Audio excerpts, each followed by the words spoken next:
संजय सेठी। आज मैं आपको भगवान के दर्शन करवाता हूँ। मानव से मानव का प्रेम ही भगवान है। विज्ञान और टेक्नोलॉजी ये दोनों अलग चीज़ें हैं। टेक्नोलॉजी यानी कि कार, विमान, मोबाइल, टीवी, फ्रिज, एसी ये तो सब चाहते हैं, पर विज्ञान तो सवाल पूछता है और दुनिया में सवाल पूछने वाले से बड़ा शत्रु कोई नहीं होता है। यदि मैं देश के प्रधानमंत्री को एक पत्र लिखूं और कहूं कि मैं जिस कंपनी में नौकरी करता हूं वहां से मुझे सिर्फ 10,000 की तनख्वाह मिलती है और हर साल सिर्फ 500 रुपये मेरी तनख्वाह में बढ़ते हैं और कंपनी में आने का समय फिक्स है, 10 मिनट देर से आए तो 1 घंटे की तनख्वाह और 1 घंटा लेट आया तो आधे दिन की तनख्वाह काट ली जाती है, पर जाने का समय 8 बजे का है और 10 बजे तक काम करना पड़ता है। उन अतिरिक्त 2 घंटे, महीने के 60 घंटों का कोई अतिरिक्त तनख्वाह नहीं मिलती है। संडे की भी छुट्टी नहीं है। सुबह घर से 8 बजे निकलो, रात में 11 बजे पहुंचो। महीना खत्म होने पर 7 से 8,000 मिलते हैं, 2 वक्त की रोटी का पैसा। बाजार में एक 20 रुपये का समोसा खाए हुए भी कुछ लोगों को 10 वर्ष हो गए हैं। वहीं उन कंपनियों के घर में एक बच्चे या खुद की 25वीं या 50वीं शादी की वर्षगांठ पर कंपनी का मालिक 50 करोड़ खर्च कर देता है। ये मेरी आंखों देखी घटना है। लोग 50वीं सालगिरह पर 1 महीने तक जश्न मनाते हैं, फिर से घोड़ी पर चढ़कर 7 फेरे लेते हैं। 5 स्टार होटलों में 3 से 5 दिन तक के कार्यक्रम होते हैं और वही लोग अपने कर्मचारी को उसकी मेहनत की तनख्वाह भी नहीं देते हैं।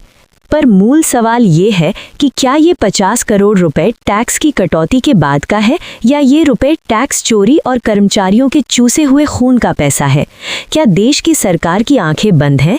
लगता तो यही है, क्योंकि ऐसी पार्टियों में विशेष मेहमान ही देश के बड़े राजनेता और सरकारी अधिकारी और इनकम टैक्स अधिकारी होते हैं। ये सब भी पार्टी का मजा लेते हैं और इनके लिए तो पार्टियों में विशेष इंतजाम होते हैं। पार्टी खत्म होने के बाद फिर एक विशेष पार्टी रखी जाती है, जिनमें मेहमान सिर्फ नेता, सरकारी अफसर और बड़े उद्योगपति होते हैं। विदेशों से नाचने गाने वाले आते हैं, शेफ और शराब आती है और भी पता नहीं क्या क्या आता है। इनके लिए रात में ठहरने के लिए 5 स्टार होटल जैसे टेंट रूम बनाए जाते हैं और फिर अगले दिन अखबार में इस पार्टी के फोटो आते हैं। पत्रकार भी शामिल होते हैं, पर पत्रकार सवाल पूछने के बजाय फोटो छापते हैं। कहाँ है पत्रकारिता में सत्य? पत्रकार को तो पूछना चाहिए कि क्या ये पैसा वाकई में कोई व्यक्ति ईमानदारी का खर्च कर सकता है। टीवी पर डिबेट होती है, हिंदू, मुस्लिम, सिख, क्रिश्चियन, धर्मगुरु, राजनेता, विशेषज्ञ आते हैं, पर क्या कभी किसी टीवी चैनल पर आपने ऐसी कोई डिबेट देखी है जहां ये पूछा जाए कि ये पार्टियां पैसा कहां से लाती हैं, जिनमें कि एक रात की पार्टी में 50 करोड़ खर्च कर दिए गए? अगर टीवी चैनल ये डिबेट करवा दे तो शायद उनके चैनल ही बंद हो जाएं। कोई पत्रकार इस पर लिख दे तो अगले दिन उसकी नौकरी ही चली जाए। सवाल पूछना आज भी समाज में सबसे बड़ा अपराध है। इसीलिए भगवान की पूजा करो, बुद्ध या श्री कृष्ण मत बनो, क्योंकि बुद्ध का जीवन पढ़ा जा सकता है, जिया नहीं जा सकता है, और भगवान का अर्थ होता है भगवान की तरह जीना। इसीलिए अब कोई बुद्ध पैदा नहीं होता और श्री कृष्ण पुनर्अवतार नहीं लेते। जीसस फिर से इस धरती पर नहीं आते हैं, क्योंकि वे फिर से सवाल पूछेंगे। क्या देश के प्रधानमंत्री के पास या उनके सलाहकारों के पास इस समस्या का कोई समाधान है? जवाब है नहीं है। बताइए, इस प्रश्न का कोई उत्तर है? यही विज्ञान है। विज्ञान को सिर्फ गणित के आंकड़ों में तौलकर उसके महत्व को अपनी बुद्धि जितना सीमित न करें। विज्ञान को समझने के लिए आइंस्टीन होना पड़ेगा। आंकड़ों से विज्ञान को मत तौलिए। आदमी का अनुभव ही विज्ञान है। मेरी बात को गलत साबित करके दिखाइए। विज्ञान कहता है कि प्रश्न पूछने की संभावना यदि खत्म हो जाए वो विज्ञान नहीं, प्रश्न की संभावना बनी रहे, यही विज्ञान का विकास है। पार्ट 2। टेक्नोलॉजी तो सभी चाहते हैं, पर विज्ञान सबसे बड़ा शत्रु है धर्मगुरुओं का और देश की सत्ता पर काबिज लोगों का। क्योंकि विज्ञान क्या है? विज्ञान सवाल पूछता है, प्रमाण मांगता है। इसीलिए दुनिया में धर्मगुरु और देश टेक्नोलॉजी तो चाहते हैं, पर वे विज्ञान के शत्रु हैं, क्योंकि विज्ञान सवाल पूछना सिखाता है। दुनिया के बहुत से देशों में डार्विन को नहीं पढ़ाया जाता है। दुनिया के बहुत से देश के स्कूलों में डार्विन को क्यों नहीं पढ़ाया जाता है? दुनिया के कई देशों और भारत एनसीईआरटी में भी डार्विन के विकासवाद के सिद्धांत थ्योरी ऑफ एवोल्यूशन को स्कूलों के पाठ्यक्रम से हटाने या न पढ़ाने के पीछे मुख्य कारण धार्मिक मान्यताएं, रूढ़िवादी विचारधारा, सांस्कृतिक आस्था और पाठ्यक्रम का बोझ कम करना है। डार्विन का सिद्धांत मनुष्य की उत्पत्ति को धार्मिक कथाओं जैसे ईश्वर ने मनुष्य को बनाया के बजाय वैज्ञानिक तरीके बंदरों से विकास से समझाता है। डार्विन के सिद्धांत को न पढ़ाने के मुख्य कारण निम्नलिखित हैं। धार्मिक और सांस्कृतिक विरोध। पाकिस्तान और सऊदी अरब जैसे कई मुस्लिम देशों के साथ साथ अन्य रूढ़िवादी संस्कृतियों में भी मानव विकास के सिद्धांत का कड़ा विरोध है, क्योंकि ये ईश्वर द्वारा सीधे मनुष्य के निर्माण की मान्यता से टकराता है। विज्ञान भगवान के अस्तित्व को चुनौती देता है। विज्ञान का खतरा ये है कि यदि भगवान के होने पर सवाल उठाया जा सकता है तो कल देश के सत्ता पर काबिज सत्ताधारी, खासकर जहां लोकतंत्र नहीं है, वहां की सत्ता पर बैठे हुए शासक पर भी आदमी सवाल खड़ा करेगा। इससे एक राजा का कार्यकाल सीमित रह जाएगा। और अपनी सत्ता को कौन छोड़ना चाहता है? दुनिया की सारी लड़ाई ही सत्ता को बचाने की है। यही विज्ञान या ज्ञान का प्रकाश या चेतना है। प्रश्न पूछना ही जागरण है, चेतना है। और दुनिया में प्रश्न से बड़ा खतरा तो परमाणु बम भी नहीं है। प्रश्न पूछने से बड़ा कोई गुनाह नहीं। आदमी चेतना की बात करता है, पर इतिहास गवाह है कि खासकर पश्चिम के देशों में प्रश्न करने वाले वैज्ञानिक धर्म गुरुओं के द्वारा मार दिए गए। हालांकि आज पश्चिम का समाज इससे मुक्त हो, पर शेष दुनिया तो आज भी सवाल पूछने वालों को फांसी पर लटका देती है, विशेष रूप से मुस्लिम देशों में। तकनीक वो भी चाहते हैं, पर विज्ञान दुनिया के आधे से ज़्यादा देश नहीं चाहते हैं। सवाल से बड़ा शत्रु कोई नहीं, क्योंकि उत्तर देने के लिए कोई बुद्ध या श्री कृष्ण नहीं। पाठ्यक्रम का बोझ कम करना। भारत एनसीईआरटी ने कोविड-19 के दौरान ऑनलाइन कक्षाओं को सुव्यवस्थित करने के लिए 10वीं कक्षा के विज्ञान से डार्विन के विकासवाद के सिद्धांत को हटाया, जिसे बाद में स्थायी रूप से हटाने की बात की गई ताकि बच्चों पर दबाव कम हो। वैज्ञानिक रूप से गलत बताने का दावा। भारत में कुछ राजनेताओं और शिक्षाविदों ने डार्विन के सिद्धांत को वैज्ञानिक रूप से गलत बताते हुए उसे स्कूलों से हटाने और अपनी प्राचीन भारतीय ज्ञान परंपरा या पौराणिक कथाओं जैसे दशावतार को पढ़ाने की मांग की है। पुराना सिद्धांत। कुछ लोग मानते हैं कि डार्विन का सिद्धांत बहुत पुराना हो गया है और अब विज्ञान की समझ बेहतर हो गई है। विरोध और समर्थन। वैज्ञानिक समुदाय ने इन परिवर्तनों का विरोध किया है और कहा है कि डार्विनवाद के बिना जीव विज्ञान का ज्ञान अधूरा है। इसके विपरीत कुछ लोग इसे भारतीय संस्कृति के अनुरूप शिक्षा में बदलाव के रूप में देखते हैं। मेरा नियम है कि मैं जिस इंसान से ये बात अधिकार पूर्वक कह सकूं कि तेरा पर्स निकाल मुझे दे, मैंने लिया और उसके पर्स में 5,000 रुपये रखे हैं, मुझे 2,000 की ज़रूरत है, मैं 2,000 निकाल लूँगा और उसे उसका पर्स दे दूँगा और वो पर्स को सीधा अपनी जेब में रख लेगा। यदि उसने मुझसे ये पूछ लिया कि तूने कितने रुपए निकाले, तो मैं उसी पल में उसके रुपए उसको दे दूँगा और हमेशा के लिए उससे रिश्ता ख़त्म कर दूँगा। पर हाँ, नाराज़ कभी नहीं होऊंगा, मित्रता पहले जैसी ही रहेगी। और हाँ, मैं तो अब मर भी जाऊं तब भी उससे धन नहीं मांगूंगा, पर उससे ये अधिकार कभी नहीं छीनूंगा कि वो मुझसे मेरा पर्स न मांग सके। गीता में श्री कृष्ण कहते हैं कि हे पार्थ, जगत के लिए जी। श्रीमद् भगवद गीता में भगवान श्री कृष्ण अर्जुन पार्थ को जो उपदेश देते हैं, उसका सार यही है कि मनुष्य को संसार समाज के लिए निष्काम कर्म करते हुए जीना चाहिए। गीता में श्री कृष्ण के इस दृष्टिकोण को इन बिंदुओं के माध्यम से समझा जा सकता है। निस्वार्थ कर्म योग, live for others. Krishna Arjun को कर्म फल की इच्छा त्याग कर दूसरों की भलाई के लिए कार्य करने की शिक्षा देते हैं। उन्होंने कहा है कि जो व्यक्ति केवल अपने लिए खाता या जीता है, वो केवल पाप करता है। गीता 3:1-3। कर्तव्य का पालन, ड्यूटी टुवर्ड्स सोसाइटी। पार्थ कहकर कृष्ण अर्जुन को क्षत्रिय धर्म और समाज के प्रति उसके दायित्व याद दिलाते हैं। अन्याय के खिलाफ शस्त्र उठाना या युद्ध करना उस समय उसका कर्तव्य था। आसक्ति रहित जीवन, डिटैच्ड लिविंग। कृष्ण ने सिखाया कि संसार में रहो लेकिन संसार में फंसो मत। वे अर्जुन को स्थित प्रज्ञ बनने के लिए कहते हैं, जो सांसारिक सुख दुख से परे हो। भगवान में समर्पण, डिवोशन। गीता का अंतिम सार ये है कि कर्म करते हुए सभी कार्यों को भगवान को समर्पित कर देना चाहिए।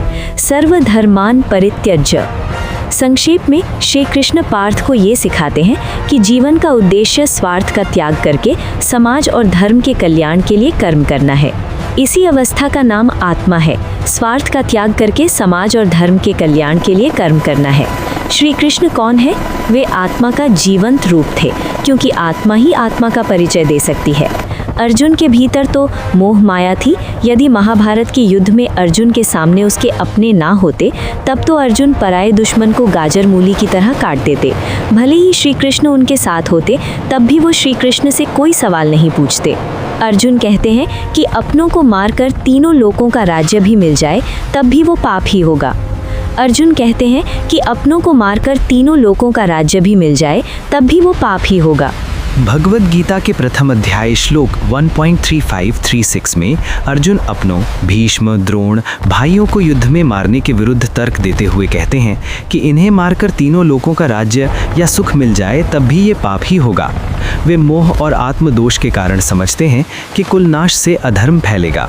हालांकि कृष्ण बाद में इसे कर्मयोग और धर्म के रूप में समझाते हैं। अर्जुन के इस कथन के मुख्य बिंदु। पारिवारिक मोह। अर्जुन कहते हैं कि आतताइयों कौरवों को मारकर भी हमें प्रसन्नता नहीं मिलेगी, बल्कि पाप ही लगेगा। कुल का विनाश। उनके अनुसार अपनों को मारने से कुल परंपराएं नष्ट हो जाएंगी और समाज में अधर्म फैलेगा। परिणामों का डर।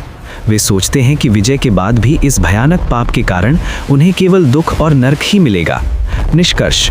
अर्जुन की दुविधा उनके भावनात्मक मोह और कर्तव्य के बीच का संघर्ष था, जिसे कृष्ण ने बाद में दूर किया। जगत में मानव अपनों के लिए जीता है। सिर्फ अपनी पत्नी, बच्चे, माँ बाप, भाई बहन, शेष परिवार को वो अपना नहीं मानता है। पर अपने भाई बहन को अपना मानने वाले भी इस दुनिया में सिर्फ 5% परिवार हैं। 95% परिवार तो अपने गरीब भाई बहनों को अपना भाई बहन भी नहीं समझते हैं। दुनिया में बहुत से परिवार हैं, एक भाई अमीर हो जाता है, 3 भाई एक बहन गरीब है, तो अमीर भाई उनकी कोई मदद नहीं करता है, बल्कि अपना भाई बहन ही नहीं मानता है। ऐसे लोग गीता पढ़ते हैं, पर मरते दम तक उनके लिए आत्मा सिर्फ एक शब्द होता है। इस दुनिया में सिर्फ 5% परिवार है। 95% परिवार तो अपने गरीब भाई बहनों को अपना भाई बहन भी नहीं समझते हैं। इस पर विज्ञान क्या कहता है? ये दावा कि 95% परिवार अपने गरीब भाई बहनों को अपना नहीं मानते, वैज्ञानिक शोध पर आधारित नहीं है, बल्कि ये आर्थिक असमानता और सामाजिक दूरी का एक कड़वा मानवीय अनुभव हो सकता है। विज्ञान, खासतौर से समाजशास्त्र, सोशियोलॉजी और मनोविज्ञान, साइकोलॉजी, परिवार के रिश्तों पर क्या कहता है, यहाँ विस्तार से बताया गया है। परिवार की अवधारणा, सोशियोलॉजिकल व्यू। समाजशास्त्र में परिवार को प्यार, देखभाल और साझा जिम्मेदारियों से परिभाषित किया जाता है, न कि केवल रक्त संबंधों या आर्थिक स्थिति से। ये सच है कि गरीबी के कारण रिश्ते टूट सकते हैं, लेकिन सभी 95% परिवार ऐसा नहीं करते। गरीबी और रिश्ते, इम्पैक्ट ऑफ पॉवर्टी। रिसर्च ये मानती है कि गरीबी परिवारों पर अत्यधिक प्रभाव डालती है। तनाव, चिंता और संसाधनों की कमी के कारण पारिवारिक रिश्ते टूट सकते हैं या उनमें दूरी आ सकती है, लेकिन इसका मतलब ये नहीं कि वो एक दूसरे को भाई बहन मानना ही बंद कर देते हैं। आर्थिक असमानता का असर, वेल्थ गैप। जब परिवार के सदस्यों के बीच अमीर गरीब का बड़ा अंतर होता है, तो सामाजिक दूरी पैदा हो सकती है। लेकिन ये पूरी तरह से सच नहीं है कि सभी अमीर परिवार गरीबों की मदद नहीं करते। कई मामलों में अमीर रिश्तेदार ही सबसे बड़ा सहारा बनते हैं। वैज्ञानिक और आनुवंशिक सच, बायोलॉजिकल फैक्ट। भाई बहन आपस में औसतन 50% DNA साझा करते हैं। जीव विज्ञान या आनुवंशिकी ये निर्धारित नहीं करती कि कौन सा भाई बहन किससे प्यार करेगा या मदद करेगा। मानसिकता और व्यवहार, साइकोलॉजी। मनोविज्ञान के अनुसार सामाजिक वर्ग, सोशल क्लास लोगों के व्यवहार को प्रभावित करता है। कभी कभी अमीर व्यक्ति अपने से कम समृद्ध रिश्तेदारों के साथ संबंध कम कर देते हैं ताकि वे अपने आर्थिक स्तर को बनाए रख सकें, लेकिन ये मानवीय व्यवहार है, न कि कोई सार्वभौमिक वैज्ञानिक नियम। निष्कर्ष, विज्ञान कहता है कि गरीबी रिश्ते कमज़ोर कर सकती है, लेकिन प्यार और सहयोग अभी भी पारिवारिक रिश्तों का एक हिस्सा है। ये कहना कि सिर्फ 5% लोग ही परवाह करते हैं, वैज्ञानिक शोध की तुलना में एक धारणा या असंतोष से उपजा दृष्टिकोण लगता है। भारत में जितने लोग प्रतिदिन गीता पढ़ते हैं, 50 साल तक गीता पढ़कर वे आत्मा शब्द का अर्थ नहीं समझ पाते हैं। गीता पढ़ना उनके लिए उनके अहंकार का एक हिस्सा होता है। भारत का आदमी गीता पढ़ता है अपने अहंकार को और मजबूत करने के लिए। मैं एक कोर्ट में गया, वहाँ एक वकील का अपने ही ग्राहक से झगड़ा हो गया। तब वकील ने कहा कि मैं पिछले 30 साल से हर दिन गीता पढ़ता हूँ, तुझे श्राप दे दूंगा। बताइए, लोग गीता पढ़ते हैं श्राप देने के लिए, जबकि गीता तो सिखाती है कि जगत से प्रेम करो। भारत का आदमी भगवान को मानता है और भगवान को हथियार बनाकर लोगों को श्राप देता है। यही तो मन, बुद्धि, अहंकार अर्थात आदमी का चित्त है। मानव से मानव का प्रेम ही भगवान है, और यदि मानव में ये भाव आ जाए तो दुनिया से 95% अस्पताल बंद हो जाएंगे, 95% हथियार बनना बंद हो जाएंगे, युद्ध नहीं होंगे, 95% पुलिस स्टेशन, अदालतें बंद हो जाएंगी, 95% गरीबी मिट जाएगी, दुनिया में फिर से 95% जंगल आबाद हो जाएंगे। आज के मानव का सबसे बड़ा गुनाह ये है कि उन्होंने पशु पक्षियों से उनके घर छीन लिए हैं। आज पशु पक्षी सूखे रेगिस्तान में बिना अन्न और जल के मर रहे हैं। इंसान ने पृथ्वी से लगभग 99% पशु पक्षी खत्म कर दिए हैं। आने वाले 100 वर्षों में शेर भी डायनासोर की स्थिति में पहुंच जाएंगे। 100 वर्ष बाद सिर्फ शेरों के चित्र रह जाएंगे। जब प्रेम होता है तो वो सभी के लिए होता है। जैसे आज घृणा, ईर्ष्या, स्वार्थ के दौर में आदमी का गरीब होना एक गुनाह है। आज अमीरों के झुंड बन चुके हैं। रजनीकांत का एक डायलॉग है, मुन्ना झुंड में तो सुअर आते हैं, शेर तो अकेला ही आता है। झुंड तो रह गए हैं, शेर बचे नहीं हैं। वैसे भी एक गरीब फिल्म में शेर हो सकता है, वास्तविकता में तो वो एक रोगी ही होता। जवानी में ही बूढ़ा, कमज़ोर, बीमार, एक गुलाम। यही अमीरों के झुंड की ताकत है कि उन्होंने इंसान तो क्या, शेरों को भी पिंजरे में कैद करके उन्हें भी इंसानों वाले रोग दे दिए हैं। आज पशुओं को भी हार्ट अटैक आते हैं, बीपी, शुगर और मनोविकार होते हैं। यही तो गीता को पढ़ने वाले हैं, स्वयं ही को कृष्ण समझते हैं और एक साइबर अपराधी से भयभीत होकर अपना सब कुछ दे देते हैं। ये कैसा ज्ञान है, कैसा प्रेम है? यहीं से रोग शुरू होते हैं। आज दुनिया की 95% आबादी बीमार है। गरीबी, अपराध, कोढ़, ईर्ष्या, चालाकी, नशा, सब कुछ रोग है। अपराध भी रोगी करते हैं। अमीर की ईर्ष्या, असहयोग, अमीर से मदद मांगना, ये भी रोग है। अमीर से मदद मांगने वाला ही गरीब होता है, मजदूर कभी गरीब नहीं होता है। मानव से मानव की दूरी ही शैतान है, और आज का 95% मानव ज़ॉम्बी है, जिंदा लाश है। धन से वस्तुएं खरीदी जाती हैं, स्वास्थ्य नहीं। स्वास्थ्य ही आत्मा है, स्वास्थ्य गया तो सब गया।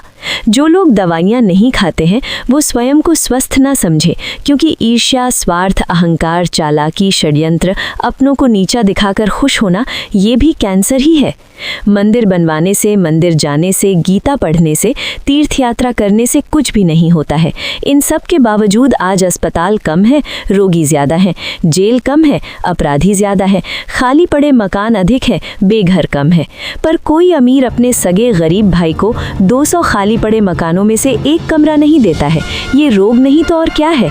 और रोज़ाना मंदिर जाते हो, पूजा करते हो, घर में ठाकुर जी के लिए अलग कमरा बनवाते हो, सुबह 4 बजे उठते हो, 3 घंटे पूजा करते हो, गीता, रामायण पढ़ते हो, मथुरा से अनिरुद्धाचार्य, जया किशोरी जी को बुलवाते हो, भागवत करवाते हो, लाखों लोग आते हैं, भंडारा करवाते हो, पर अपने गरीब भाई बहनों को नहीं बुलवाते हैं। करोड़ों रुपए खर्च कर देते हैं, पर एक गरीब रिश्तेदार को एक दुकान खुलवाकर नहीं देते हैं, ताकि वो भी लंगर में पेट भरने के बजाय मछली पकड़ना सीख जाए। इसीलिए तो आप अखबार में पढ़िए, प्रतिदिन अच्छे अच्छे युवा अमीर हार्ट अटैक से मर रहे हैं। हृदय प्रेम के लिए होता है, पर आज हृदय हार्ट अटैक का स्थायी निवास हो गया है। ये परिणाम है मानव से मानव के प्रेम के ना होने का। प्रेम ही भगवान है, मानव ही भगवान है। हृदय कभी खाली नहीं रहता है। या तो हृदय को प्रेम से भरो, नहीं भरा तो हार्ट अटैक बिना प्रयास के ही भर जाता है। गड्ढे में कीचड़ भरना नहीं पड़ता है, वो तो भर जाता है। घास उगानी नहीं पड़ती है, वो तो पैदा हो जाती है। यही शायद आज का मानव है, एक गड्ढा या एक बंजर जमीन। कीचड़ और घास स्वतः ही पैदा हो जाते हैं। यही भगवान नहीं है। मानव से मानव का प्रेम ही भगवान है। संजय सेठी। आज हमारे पास संजय सेठी के कुछ लेख हैं और इन्हें पढ़कर सच कहूं, ऐसा लगता है जैसे किसी ने समाज की नब्ज पर हाथ रख दिया। हाँ, और उसकी सारी बीमारियां एक साथ बता दी हूं। ये थोड़ा असहज करता है, पर आप इसे नजरअंदाज नहीं कर सकते। बिल्कुल।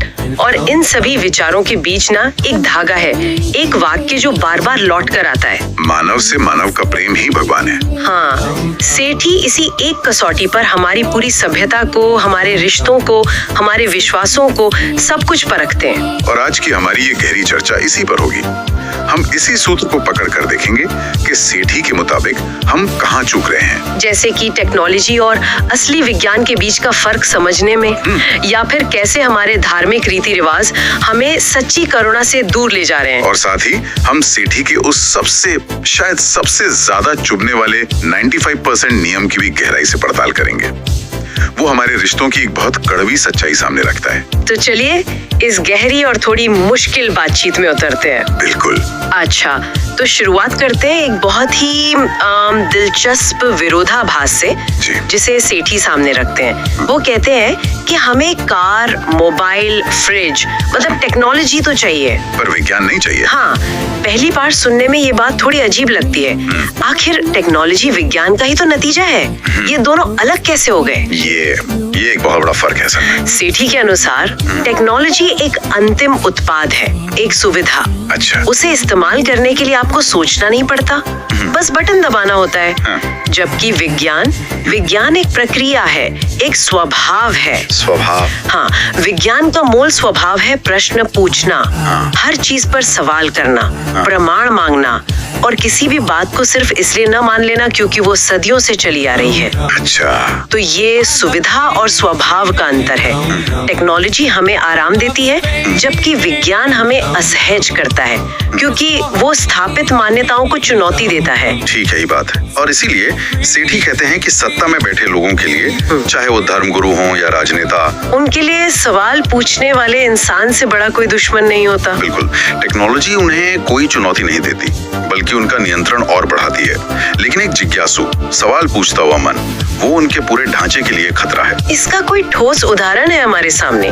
क्योंकि ये सुनने में बहुत सैद्धांतिक लगता है। इसका सबसे बड़ा और हालिया उदाहरण है स्कूलों के पाठ्यक्रम से डार्विन के विकासवाद के सिद्धांत को हटाने का विवाद। ओह हाँ, मैंने इसके बारे में पढ़ा था। सेठी इस पर खास जोर देते हैं। स्रोत बताते हैं कि भारत में एनसीईआरटी ने जब ये किया, तो जो आधिकारिक कारण बताया गया वो था कि बच्चों पर पाठ्यक्रम का बोझ कम करना है। लेकिन पर्दे के पीछे की कहानी कुछ और थी, है ना? कुछ नेताओं ने तो सार्वजनिक मंचों से इसे वैज्ञानिक रूप से गलत तक कह दिया था। और यहीं पर सेठी की बात सच साबित होती है। डार्विन का सिद्धांत है क्या? वो एक वैज्ञानिक प्रक्रिया बताता है कि जीवन कैसे विकसित हुआ, और वो सीधे सीधे उस धार्मिक मान्यता को चुनौती देता है कि ईश्वर ने मनुष्य को एक झटके में जैसा है वैसा बना दिया। हाँ, वो एक प्रश्न खड़ा करता है। तो डर इस बात का नहीं है कि बच्चे डार्विन को पढ़ लेंगे, डर इस बात का है कि वे प्रश्न पूछने की प्रक्रिया सीख लेंगे।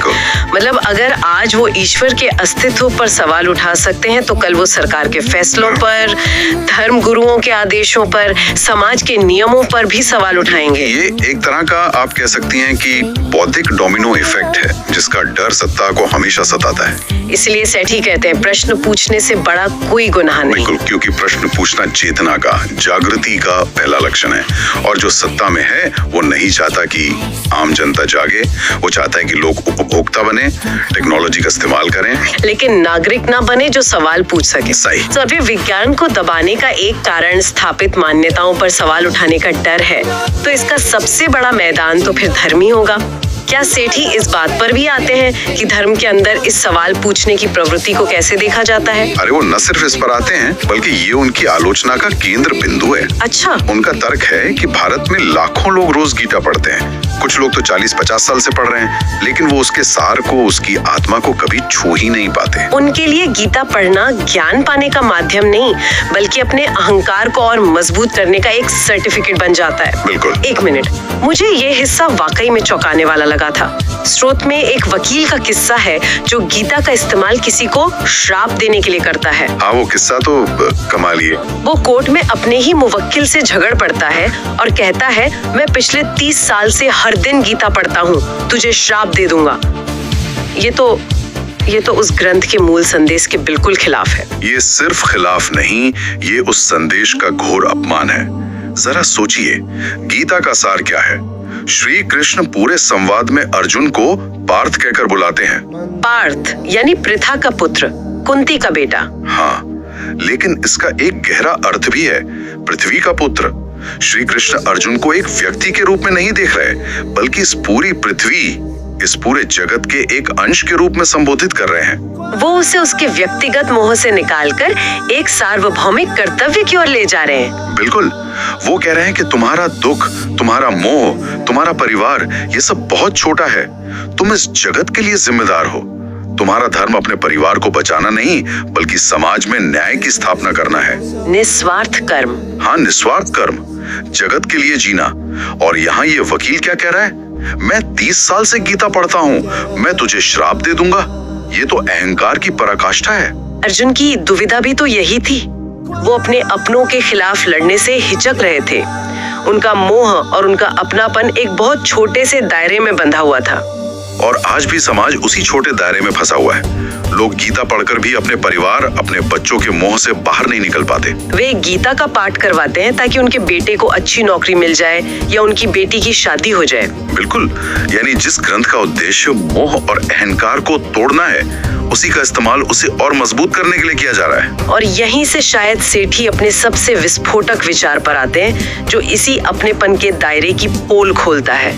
उनका 95% का नियम। हाँ, वो बयान तो बहुत ही कड़वा है। वो कहते हैं कि 95% परिवार तो अपने गरीब भाई बहनों को अपना भाई बहन भी नहीं समझते हैं। ये कोई वैज्ञानिक सर्वे का आंकड़ा नहीं है, ये समझना बहुत जरूरी है। ये समाज की उस नंगी सच्चाई का एक अवलोकन है जिसे हम हर रोज देखते हैं पर स्वीकार नहीं करना चाहते। ये दिखाता है कि कैसे पैसा और सामाजिक हैसियत खून के रिश्तों पर भी हावी हो जाते हैं। ये सिर्फ आर्थिक दूरी नहीं है, ये एक भावनात्मक और एक आत्मिक अलगाव है। स्रोत में एक उदाहरण दिया गया है जो दिल दहला देता है। एक भाई अमीर हो जाता है और उसके 3 भाई और 1 बहन गरीब रह जाते हैं। और वो अमीर भाई न सिर्फ उनकी कोई मदद नहीं करता, बल्कि समाज में उन्हें अपना मानने से भी इनकार कर देता है। उसे शर्म आती है उनसे। और यही वो बिंदु है जहाँ सेठी का पूरा दर्शन एक साथ जुड़ जाता है ना? बिल्कुल, यही लोग जो अपने भूखे भाई को एक रोटी नहीं दे सकते, वे मंदिरों में लाखों का दान देंगे, भागवत कथा पर करोड़ों खर्च करेंगे, शहर में बड़े बड़े भंडारे करवाएंगे। क्यों? क्योंकि भागवत कथा करवाने से समाज में उनका नाम होता है, उनका अहंकार संतुष्ट होता है। जबकि अपने गरीब भाई को एक छोटी सी दुकान खुलवा कर देने में कोई शोहरत नहीं है। उसमें तो बस निस्वार्थ प्रेम और करुणा चाहिए, जो है ही नहीं। सेठी कहते हैं कि ये लोग अपने बेघर भाई को अपने 100 खाली पड़े मकानों में से एक कमरा तक नहीं देंगे, लेकिन घर में ठाकुर जी के लिए एक अलग शानदार कमरा बनवाएंगे और सुबह 3 घंटे उनकी पूजा करेंगे।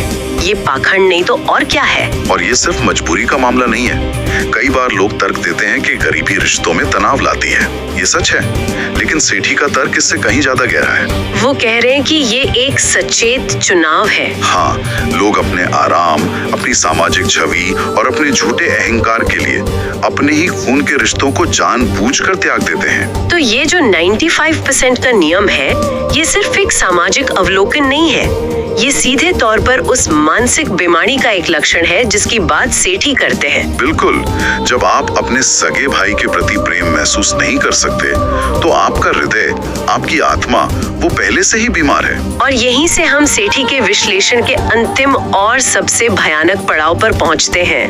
जब समाज में सवाल पूछने की हिम्मत खत्म हो जाए, जब धर्म का सार खोकर वो सिर्फ अहंकार का प्रदर्शन बन जाए, और जब खून के रिश्ते, मतलब और पैसे के गुलाम हो जाएं, तो ऐसे समाज के लोगों को क्या कहेंगे? सेठी उनके लिए एक शब्द का इस्तेमाल करते हैं, ज़ॉम्बी।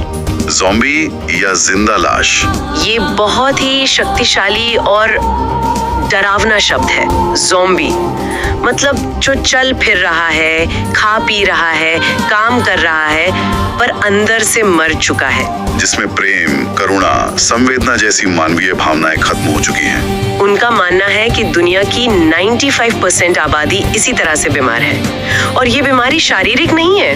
नहीं, ये मानसिक और आत्मिक है। ईर्ष्या, स्वार्थ, अहंकार, दूसरों को नीचा दिखाकर मिलने वाली खुशी, सेठी इसे मानसिक कैंसर कहते हैं। उनके अनुसार दुनिया में जो अपराध, गरीबी, नशा और हिंसा है, वो समस्या नहीं है, वो तो इस मानसिक कैंसर के लक्षण हैं, उसका परिणाम है। असली बीमारी तो अंदर है। और जो बात मुझे सबसे ज्यादा परेशान करती है, वो ये है कि ये बीमारी अब सिर्फ इंसानों तक सीमित नहीं रही। सेठी का कहना है कि आज जानवरों को भी हार्ट अटैक, ब्लड प्रेशर और शुगर हो रहा है। ये कैसे संभव है? क्योंकि हमने उनका पूरा अस्तित्व ही छीन लिया है। सेठी आंकड़े देते हैं कि इंसानों ने 95% जंगल खत्म कर दिए हैं और 99% पशु पक्षियों की प्रजातियों को विलुप्त होने की कगार पर पहुंचा दिया है। हमने न सिर्फ उनका घर छीना, बल्कि अपने तनाव, अपनी जीवन शैली का प्रदूषण वो उन तक पहुंचा दिया। जब जानवर अपने प्राकृतिक आवास में नहीं रह पाएंगे, जब उन्हें लगातार डर और तनाव में जीना पड़ेगा, तो उनके शरीर पर भी वही असर होगा जो हमारे शरीर पर होता है। ये तो ऐसा है जैसे हमने पूरी पृथ्वी को ही अपनी बीमारी का संक्रमण दे दिया है। और यहीं पर सेठी दिल का एक बहुत ही खूबसूरत और गहरा रूपक इस्तेमाल करते हैं, जो उनकी पूरी फिलॉसफी को एक साथ समेट देता है। कौन सा? वे कहते हैं कि हृदय प्रेम करने के लिए बना है, उसका स्वभाव ही प्रेम है। अगर आप उसे प्रेम से नहीं भरेंगे तो वो खाली नहीं रहेगा। मतलब अगर हम उसमें प्रेम नहीं डालेंगे तो कुछ और अपने आप भर जाएगा। हाँ, उसमें हार्ट अटैक, नफरत, ईर्ष्या और दूसरी बीमारियां बिना किसी प्रयास के अपने आप भर जाएंगी। अच्छा। ठीक वैसे ही जैसे किसी खाली गड्ढे में आपको कीचड़ भरने के लिए मेहनत नहीं करनी पड़ती, बारिश होती है और वो अपने आप भर जाता है। या किसी बंजर जमीन पर जंगली घास और खरपतवार उगाने के लिए कोई बीज नहीं बोना पड़ता, वो खुद ब खुद उगाती है। बिल्कुल। यह रूपक बहुत शक्तिशाली है। मतलब प्रेम कोई डिफॉल्ट सेटिंग नहीं है, उसे सक्रिय रूप से चुनना और सींचना पड़ता है। वो एक बगीचे की तरह है जिस पर रोज काम करना पड़ता है। और अगर हम ऐसा नहीं करते तो हमारा दिल एक बंजर जमीन बन जाता है, जिसे बीमारियां और नकारात्मकता अपनी गिरफ्त में ले लेती हैं। सही समझा आप। प्रेम को सींचना पड़ता है, उसके लिए प्रयास करना पड़ता है। नफरत, ईर्ष्या और बीमारियां तो जंगली घास की तरह हैं, जो खालीपन में अपने आप पैदा हो जाती हैं। सेठी के अनुसार आज का मानव एक ऐसी ही बंजर जमीन की तरह हो गया है, जहां प्रेम की फसल नहीं बल्कि बीमारियों और मानसिक विकारों की खरपतवार उग रही है, और हम उसी खरपतवार को अपनी पूरी सभ्यता समझ बैठे हैं। तो संजय सेठी के इस पूरे विश्लेषण का सार क्या निकलता है? इस मानसिक कैंसर, इस ज़ॉम्बी वाली हालत का इलाज क्या है? सेठी के अनुसार इसका समाधान और मंदिर बनाने या महंगे धार्मिक अनुष्ठान करने में तो नहीं है। नहीं, बिल्कुल नहीं। उनके लिए समाधान सिर्फ एक है, और वो उसी एक वाक्य पर लौट कर आते हैं जिससे हमने शुरू किया था। मानव से मानव का प्रेम ही भगवान है। हाँ, जब एक इंसान दूसरे इंसान के दर्द को महसूस करेगा, जब एक भाई अपने गरीब भाई का हाथ थामेगा, जब समाज अपने सबसे कमजोर सदस्य की जिम्मेदारी लेगा, तभी असली पूजा होगी। तभी भगवान प्रकट होंगे, बाकी सब पाखंड है। बिल्कुल। और जाते जाते सेठी सोचने के लिए एक और विचार छोड़ जाते हैं, जो हमारे गरीब और अमीर होने की पूरी धारणा को ही पलट देता है। हाँ, वो भी बहुत गहरा है। वो कहते हैं अमीर से मदद मांगने वाला ही गरीब होता है, मजदूर कभी गरीब नहीं होता। ये बहुत ही बारीक और महत्वपूर्ण अंतर है। समाज में हम अक्सर मजदूर और गरीब को एक ही मान लेते हैं। हाँ, पर्यायवाची की तरह इस्तेमाल करते हैं, लेकिन सेठी उनकी मनोवैज्ञानिक अवस्था में फर्क कर रहे हैं। मतलब एक मजदूर मेहनत करता है, कमाता है और अपने स्वाभिमान से जीता है। हो सकता है उसके पास संसाधन कम हो, पर वो किसी पर निर्भर नहीं है। जबकि गरीब वो है जो अपनी मेहनत पर विश्वास खो चुका है और दूसरों की दया या मदद पर आश्रित हो गया है। तो सेठी शायद ये कह रहे हैं कि असली गरीबी संसाधनों की कमी नहीं, बल्कि किसी और पर निर्भर होने की वो मानसिक अवस्था है। हाँ, वो अवस्था जो व्यक्ति के आत्मसम्मान को खत्म कर देती है, और जब आत्मसम्मान खत्म हो जाता है तो इंसान अंदर से खोखला हो जाता है। तो सोचने वाली बात ये है कि हमारा समाज क्या पैदा कर रहा है, स्वाभिमानी मजदूर या आश्रित गरीब? बिल्कुल। इस सवाल का जवाब शायद हमारे समाज की असली सेहत का आईना है।